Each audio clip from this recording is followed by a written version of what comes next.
Haleluya, salam jumpa, salam sehat buat kita semua. Tuhan ada dengan kita. Amin. Haleluya, puji Tuhan. Kita bersuka cita karena Tuhan. Kita bersuka cita karena ada damai yang Tuhan berikan kepada kita. Alkitab mengatakan hati yang gembira adalah obat. Nah, jadi kalau saudara bersuka cita, berarti hati saudara sedang bergembira. Nah, sebelum kita mendengarkan firman Tuhan, kita akan terlebih dahulu berdoa. Bapa di surga, kami bersyukur kepadamu ya Tuhan, karena kesempatan ini Tuhan mesti berikan kesempatan kepada kami untuk mendengarkan firman Tuhan pada hari Rabu ini Tuhan. Kami percaya tangan Tuhan dan kuasa Tuhan akan menyertai kami dalam pendengaran firman Tuhan. Urapi hambamu, sertai hambamu ya Tuhan. Terima kasih Bapa. Dalam nama Tuhan Yesus Kristus kami sudah berdoa menyambut firman-Mu. Haleluya. Amin. Tuhan Yesus akan menyertai kita dalam pendengaran kita akan firman Tuhan. Puji Tuhan, pada kebaktian tengah minggu ini, saya akan berbicara 4 berkat yang Tuhan sudah sediakan bagi kita. Tapi bagaimana meraihnya? Bagaimana untuk mendapatkannya? Ada caranya. Pesan firman Tuhan dalam Yeremia pasal 17 ayat 7 dan 8. Ayat ini nggak asing lagi bagi kita. Tapi mari kita perhatikan. Diberkatilah orang yang mengandalkan Tuhan, yang menaruh harapnya kepada Tuhan. Ia akan seperti pohon yang ditanam di tepi air, yang merambatkan akar-akarnya ke tepi batang air, dan yang tidak mengalami datangnya panas, terik yang daunnya tetap hijau, yang tidak khawatir dalam tahun kering, dan yang tidak berhenti menghasilkan buah. Kata-kata pertama dikatakan diberkatilah orang yang mengandalkan Tuhan. Berarti orang yang tidak mengandalkan Tuhan tidak diberkati. Tapi orang bertanya, buktinya banyak orang percaya Tuhan tapi kaya. Terkadang cara berpikir kita tentang firman Tuhan itu langsung menuju kepada harta, fisik. Padahal tujuan firman Tuhan diberkatilah orang yang mengandalkan Tuhan, yang menaruh harapnya kepada Tuhan adalah berkat secara besar. Berkat secara keseluruhannya. Banyak orang punya uang, tapi sakit-sakitan. Berarti nggak ada berkat kesehatan di sana. Banyak orang punya uang, rumah tangganya hancur. Berarti nggak ada damai di sana. Itu sakit, saudara. Banyak orang kaya, pusing 7 keliling dengan utang-utangnya juga. Ya, berarti tidak punya kebahagiaan. Jadi jangan kita berpikir diberkatilah orang yang mengandalkan Tuhan, lalu ke materi saja. Berkat di sini adalah berkat secara keseluruhannya. Berkat utuh dari Tuhan. Sehat, kuat, berkat jasmani, berkat rohani, berkat punya kasih satu dengan yang lain. Itu berkat yang Tuhan beri. Dan bahkan berkat yang besar Tuhan satukan di dalamnya adalah tujuan hidup kita adalah di mana Allah berada, kita akan ada di sana. Itu berkat yang besar. Diberkatilah orang. Jadi kalau orang nggak mengandalkan Tuhan, ya nggak akan pernah sampai kepada berkat yang besar itu, yaitu surga. Lalu digambarkan, ia akan seperti pohon yang ditanam di tepi air, yang merambatkan akar-akarnya ke tepi batang air, dan yang tidak mengalami datangnya panas, terik, yang daunnya tetap hijau, yang tidak khawatir dalam tahun kering, dan tidak berhenti menghasilkan buah. Saudara-saudara yang kasih di dalam Tuhan, penjelasan Yeremia ini adalah dia gambarkan seperti pohon. Orang yang diberkati itu seperti pohon yang tertanam di tepi aliran air. Yang benar-benar akar-akarnya sampai ke batang air. Walaupun pohon itu tidak di tepi sungai, tapi kalau dia mendapatkan saluran air yang akarnya sampai ke dalam batang air yang di bawah tanah ini, dia akan tetap subur. Ternyata di bawah tanah kita ini ada ya saluran-saluran air. Buktinya kalau saudara ngebor sumur, saudara dapat air dari mana? Nggak mungkin kan sungai yang ada di pinggiran kita. Tapi sungai yang ada di dalam bumi ini, dalam tanah yang kita pijak ini. Sungai-sungai kecil yang mendatangkan air di dalamnya. Nah, itu yang disebut dengan pohon yang tertanam di batang air. Sehingga kita lihat pohon yang kita tanam di kebun banyak yang subur-subur. Coba saudara tanam di atas batu, tanah tapi di bawahnya batu, pasti pohon itu akan mati. Nah, demikian kehidupan iman kita. Kalau kita mau diberkati Tuhan, kalau kita mau mengalami 4 berkat dari Tuhan, tanam, tabur hidupmu, imanmu, percayamu di dalam tanahnya Tuhan. Taruh di atas tanahnya Tuhan. Karena di tanahnya Tuhan adalah sumber kehidupan. Akarnya segar, pohonnya besar, daunnya hijau, dan dikatakan buahnya banyak, lebat dikatakan. Dan tidak pernah berhenti menghasilkan buah. Demikian anak-anak Tuhan harusnya seperti itu. Kalau kita tertanam kepada Tuhan, sungguh-sungguh kita benar berakar di dalam Tuhan, maka akarnya bagus, pohonnya besar, baik, lalu daunnya hijau, menghasilkan buah yang tidak pernah berhenti. Itulah orang iman percaya kepada Tuhan. Orang yang beriman seperti itu seharusnya. Tapi banyak orang Kristen gagal dalam menjalankan kehidupannya. Kenapa? Karena tidak berakar penuh di dalam firman. Mereka kelihatan di atas tanah, tapi di dalamnya mereka tidak mencari tahu bahwa di dalamnya ada batu. Kekerasan pikirannya, kekerasan hatinya, kepala batu, melawan Tuhan, tidak suka mengasihi, suka membenci. Banyak. Itu namanya batu, saudara. Dan kalau saudara terbentur dengan batu, saudara akan hancur sendiri. Kepala saudara akan hancur sendiri. Hidup saudara akan hancur sendiri. Tapi mari, Alkitab mengatakan, cari air kehidupan. Alkitab mengatakan, Yesus mengatakan, akulah air hidup. Cari Yesus. Cari kekuatannya. 4 hal tadi. Pertama, berkat nafas. Hidup yang takut akan Tuhan pasti mengalami berkat nafas.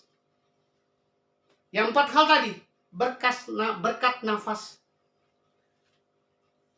Saudara, kalau saudara sudah mati, mau pakai tabung oksigen 10 di sekitar saudara, tetap mati. Nggak ada kehidupan lagi. Dan oksigen itu hanya sebatas sebentar akan habis. Dan tubuhmu tetap mati. Tapi kalau saudara hari ini masih menghirup udara yang Tuhan berikan kepada kita, oksigen yang ada di sekitar kita, itu Tuhan punya. Jangan bilang kita punya. Nah, Tuhan punya, Tuhan hembuskan dari hidung kita, lalu masuk ke paru-paru kita, jantung kita. Supaya kita tetap hidup dan bernafas. Jadi nafas yang ada dalam diri kita itu berkat Tuhan. Ayub 12 ayat 9 sampai 10. Siapa di antara semuanya itu yang tidak tahu bahwa tangan Allah yang melakukan itu, bahwa di dalam tangannya terletak nyawa segala yang hidup dan nafas setiap manusia. Segala yang hidup dan nafas manusia. Binatang ya Tuhan kasih oksigen itu. Nafas itu. Tapi terutama nafas setiap manusia itu Tuhan punya. Jangan sombong saudara dengan sehatnya saudara. Jangan. Kalau saudara nggak bernafas, mau sehat bagaimanapun, nggak ada arti hidup ini. Masuk peti. Jadi ingat bahwa berkat nafas itu sangat-sangat penting selagi hidup di dunia ini. Saudara hidup tapi ngap-ngapan. Bernafas susah, sulit. Detak jantung tinggal dalam 1 menit, mungkin tinggal beberapa kali goyang. Sesak nafas. Saudara boleh lihat hari-hari ini. Banyak orang sedang mengalami namanya sesak nafas. Apa yang terjadi dengan mereka? Penderitaan. Kita doakan mereka supaya mereka dipulihkan oleh Tuhan. Tapi dalam kehidupan rohani pun sama. Jangan saudara sesak nafas rohani saudara. Jadi harus bersyukur, kembalikan hidup kita kepada Tuhan. Serahkan hidup kita kepada Tuhan. Percaya kepada Tuhan. Untuk supaya Tuhan memberikan terus nafas dalam kehidupan kita. Nafas iman, nafas rohani, nafas berkat, nafas kekuatan jasmani, nafas perjalanan hidup dengan penuh dengan damai. Itu yang Tuhan sediakan bagi kita. Nafas berkat kekayaan Tuhan berikan. Jadi harus mengucap syukur, berterima kasih kepada Tuhan buat nafas yang kita masih pakai hari ini. Saya pun masih berkhotbah. Saya bergerak seperti ini karena ada dorongan oksigen yang Tuhan berikan. Kalau saya sudah jadi patung, nggak mungkin bergerak. Tapi itulah karya Tuhan bagi kita. Itulah rencana dan kehendak Tuhan bagi kita. Kalau kita masih hidup dan bernafas sampai hari ini, bukan karena kuat dan gagah kita semua, tapi karena oksigen dari Tuhan, Tuhan berikan bagi kita. Jadi jangan andalkan siapa-siapa untuk menambah nafas kehidupan kita. Andalkan Tuhan. Tuhan, beri aku sehat, beri aku kuat, beri aku kaya, beri aku damai sejahtera, beri aku kebahagiaan. Itu yang Tuhan mau untuk kita jalankan dalam hidup kita. Minta kepada Tuhan. Lalu kedua, tadi nafas, berkat nafas, ya. Lalu kedua, berkat rohani. Efesus pasal 1 ayat 3 dan 5. Terpujilah Allah dan Bapa Tuhan kita Yesus Kristus, yang dalam Kristus telah mengaruniakan kepada kita segala berkat rohani di dalam sorga. Sebab itu di dalam Dia Allah telah memilih kita sebelum dunia dijadikan, supaya kita kudus dan tak bercacat di hadapannya.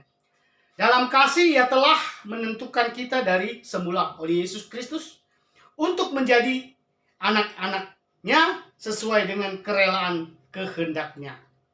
Di sini Rasul Paulus menjelaskan tentang berkat rohani. Dalam kehidupan kita ikut Tuhan, kerohanian kita harus sehat. Kerohanian kita harus menuju kepada kesempurnaan. Sesuai dengan petunjuk-petunjuk firman. Supaya rohani kita sehat. Supaya rohani kita ditambahkan. Itu namanya berkat rohani. Ditambahkan. Dikatakan terpujilah Allah dan Bapa Tuhan kita Yesus Kristus, dalam Kristus telah mengaruniakan kepada kita segala berkat rohani. Berkat rohani. Jadi untuk membangun sehatnya rohani, ya, untuk mendirikan sehatnya rohani, harus menghadirkan Tuhan. Jangan jadi sok-sok rohani, jangan. Nggak bisa kita mengatakan rohani tapi sombong. Nggak bisa. Karena rohani itu ada hubungan dengan roh. Ni itu rohani artinya dengan Tuhan.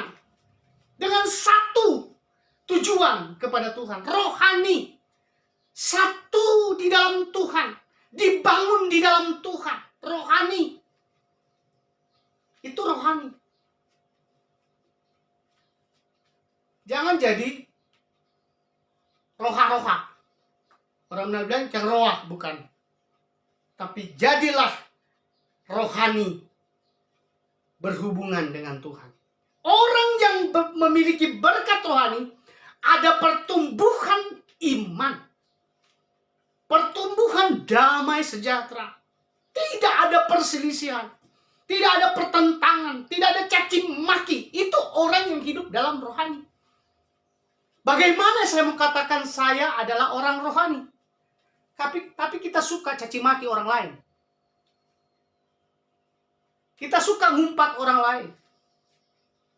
Kita mengutuk-ngutuk orang lain. Nggak bisa. Itu bukan rohani. Tapi rohana. Roh lain. Roh iblis yang ada di dalamnya. Sebab itu Paulus menekankan segala rohani itu dari surga. Jadi kalau iman kita, rohani iman kita sedang sehat hari ini, itu dari surga. Tuhan yang beri. Andalkan Tuhan dalam kehidupan rohani. Karena dikatakan dalam kasih Ia telah menentukan kita di semula oleh Yesus Kristus untuk menjadi anak-anaknya. Orang yang rohani berarti anak Tuhan. Kalau anak Tuhan, mengerjakan perintah Tuhan. Jangan melawan. Terkadang apa yang terjadi dalam pikiran kita? Perlawanan, nggak mungkin. Pak Modi itu salah ngomong. Ini ayat firman Tuhan. Menjadi anak-anak Tuhan. Anak-anaknya. Sesuai dengan kerelaan dan kehendaknya. Artinya Tuhan menghendaki kita supaya kita menjadi anak-anak yang rohani. Jangan membangkang. Turutilah perintah Tuhan. Supaya berkat rohani selalu menyertai engkau kemanapun engkau pergi dan berada. Itu yang kedua. Lalu berkat yang ketiga. Berkat yang ketiga yaitu berkat jasmani. Berkat jasmani pasti kita tahu adalah ya buat kehidupan hari-hari kita di dunia ini. Itu betul.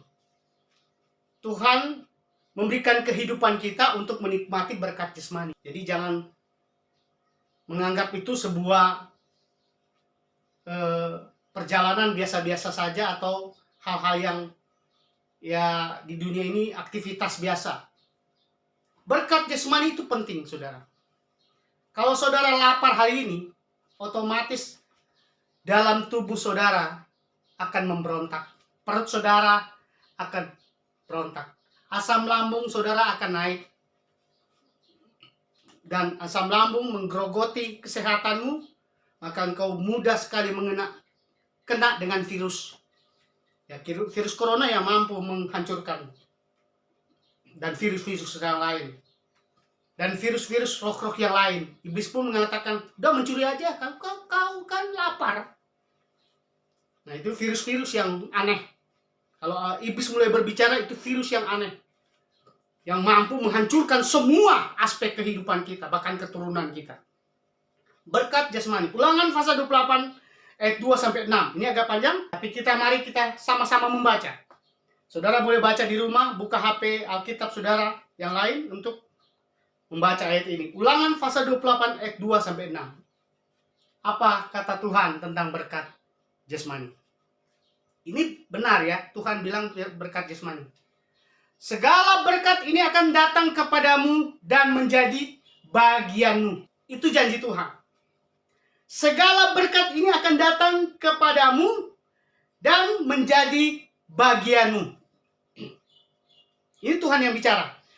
Jika engkau mendengarkan suara Tuhan Allahmu, diberkatilah engkau di kota, diberkatilah engkau di ladang, diberkatilah buah kandunganmu, hasil bumimu, dan hasil ternakmu, yakni anak lembu sapimu, dan kandungan kambing dombamu. Diberkatilah bakulmu dan tempat adonanmu. Diberkatilah engkau pada waktu masuk, dan diberkatilah engkau pada waktu keluar.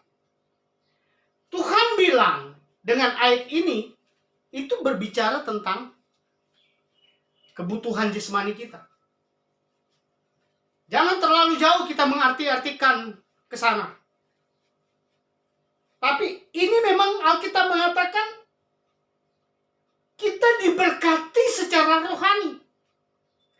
Tapi untuk memperoleh berkat rohani dan berkat jasmani ini adalah jika kita dengan benar-benar mendengar suara Tuhan Allah. Benar-benar mendengar perintah Tuhan. Tidak mungkin Tuhan suruh engkau pergi merampok. Tidak mungkin Tuhan suruh engkau pergi mencuri. Tidak mungkin Tuhan suruh engkau pergi menipu orang lain. Tidak. Dengar suara Tuhan. Diberkatilah orang yang mengandalkan Tuhan. Itu diberkati orang yang mengandalkan Tuhan. Dan dikatakan segala berkat ini akan datang kepadamu. Menjadi bagianmu. Dengar suara Tuhan. Tuhan bilang, kau harus bekerja untuk mendapatkan upah. Dengar. Kalau kita malas-malas, tidak akan pernah dapat berkat.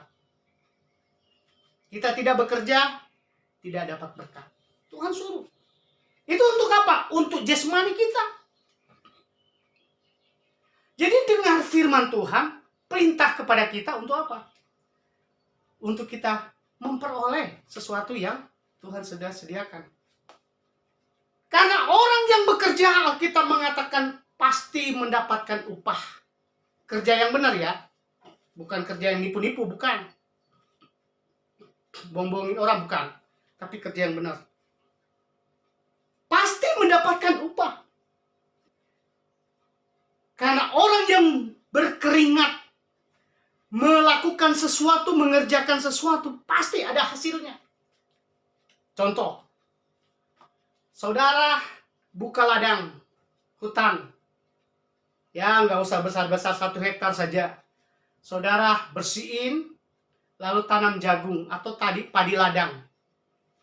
Dulu saya pernah kenal dengan orang nabur padi ladang, ada. Dan enak berasnya. Padi ladang. Ketika ditabur, saudara bersihkan sekitarnya supaya tidak ada hama dan sebagainya. Apa hasilnya? Pasti menuai. Dengan keringat dan usaha pekerjaan sendiri. Semua itu adalah perintah Tuhan. Bekerja. Supaya kita mendapatkan berkat jasmani. Diberkatilah engkau di kota dan diberkatilah engkau di ladang. Apabila kau di kota, kerjakanlah pekerjaan dengan baik. Bekerjalah dengan baik. Maka engkau akan diberkati di kota. Apabila engkau di desa, di ladang di sana, pinggiran hutan sana, ada kebun, taburlah.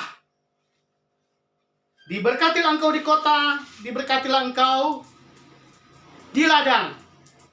Diberkatilah buah kandunganmu, hasil bumimu, dan hasil ternakmu, yakni anak lembu sapimu dan kandungan kambing dombamu. Diberkatilah bakulmu dan tempat adonanmu. Diberkatilah engkau pada waktu masuk dan diberkatilah engkau pada waktu keluar. Tuhan akan memberikan berkat. Waktu kita keluar, Tuhan berkati. Waktu kita masuk, Tuhan berkati. Artinya ketika kita pergi bekerja keluar, Tuhan akan berkati kita. Kalau kita meminta berkat dan bekerja bersama di dalam Tuhan. Dan berkat itu kita akan bawa pulang, masuk ke rumah kita. Maka kita akan memberikan makan, uang bagi keluarga kita. Itu janji Tuhan. Ada berkat rohani. Tapi satu hal yang harus kita kerjakan, taat dengar perintah Tuhan. Dengar. Kalau nggak dengar, mau 100 kali keluar, 100 kali masuk, nggak akan bawa apa-apa. Banyak orang mendapatkan berkat tapi tidak bawa pulang ke rumah. Sampai di meja judi, meja perkara-perkara dunia, tempat-tempat mesum dan sebagainya. Sudah diberkati, tapi nggak bawa pulang. Itu sebuah kesalahan dan dosa. Mari, sebagai anak Tuhan saya mau katakan, bawalah berkat itu pulang ke rumah. Diberkatilah engkau keluar dan masuk. Karena Tuhan yang memberikan berkat itu. Itu yang ketiga. Sekarang berkat yang keempat. Saudara mau diberkati? Katakan amin. Haleluya. Saudara mau dipelihara Tuhan? Katakan, Tuhan, saya mau dipelihara Tuhan. Saudara mau dilindungi Tuhan? Minta Tuhan supaya melindungi saudara. Berkat yang keempat. Berkat kesehatan. Gak usah sakit parah. Saudara flu saja, sudah saudara pusing pasti. Mau meminum obat apa, takut ngantuk, dan lain sebagainya. Pusing, namanya sakit.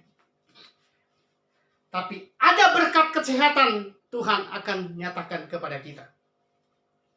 Mazmur 121 ayat 2-8. Pertolonganku ialah dari Tuhan yang menjadikan langit dan bumi. Ia takkan membiarkan kakimu goyah. Penjagamu tidak akan terlelap. Sesungguhnya tidak terlelap dan tidak tertidur penjaga Israel. Tuhanlah penjagamu, Tuhanlah naunganmu di sebelah tangan kananmu. Matahari tidak menyakiti engkau pada waktu siang, atau bulan pada waktu malam. Tuhan akan menjaga engkau terhadap segala kecelakaan. Ia akan menjaga nyawamu.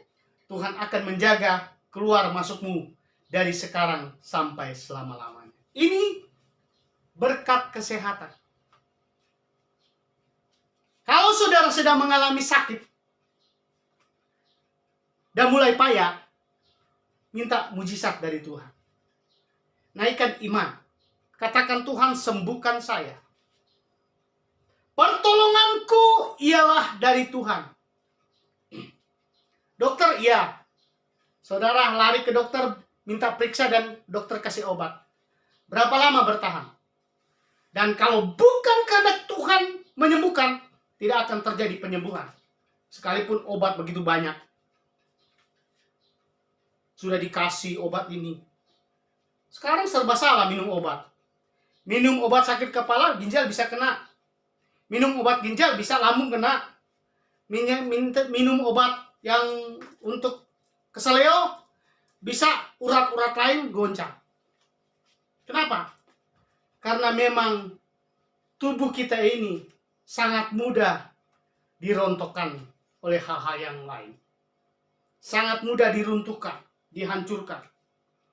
Tapi dikatakan pertolonganku ialah dari Tuhan. Jadi berkat kesehatan, berkat jasmani, berkat rohani, berkat kehidupan hari-hari, hanya Tuhan yang bisa beri. Pertolongan itu hanya dari Tuhan.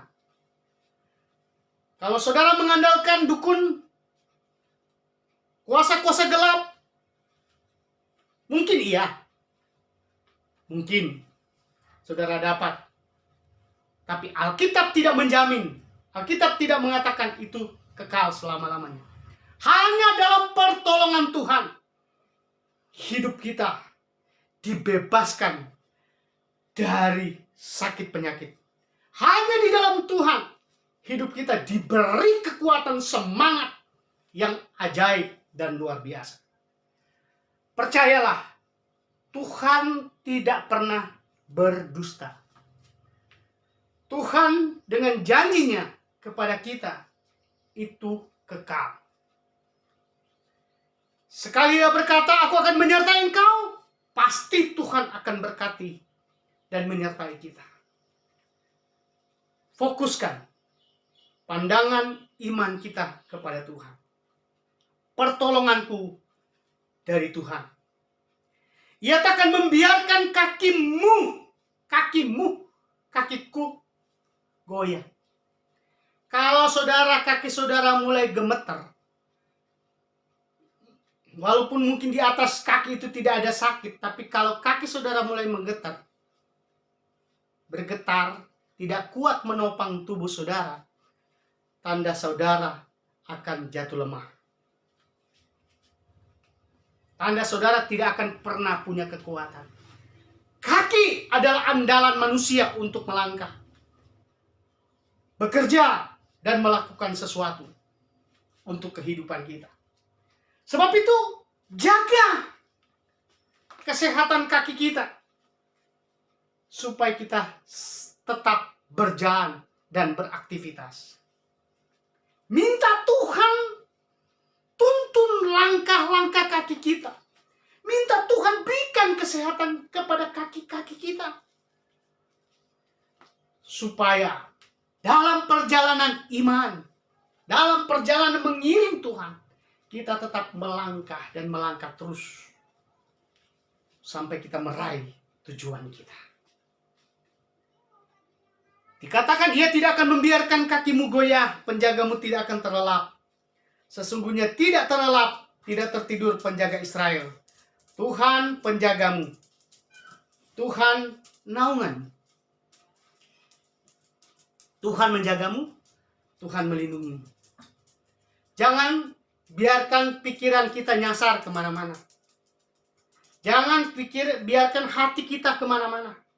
Tapi arahkan pikiran dan hati kita kepada Tuhan.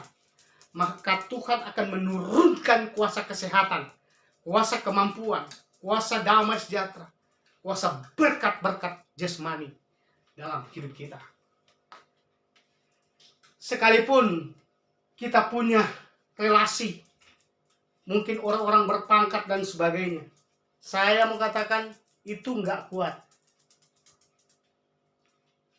Beberapa pun pangkatnya tidak kuat untuk menolong kita.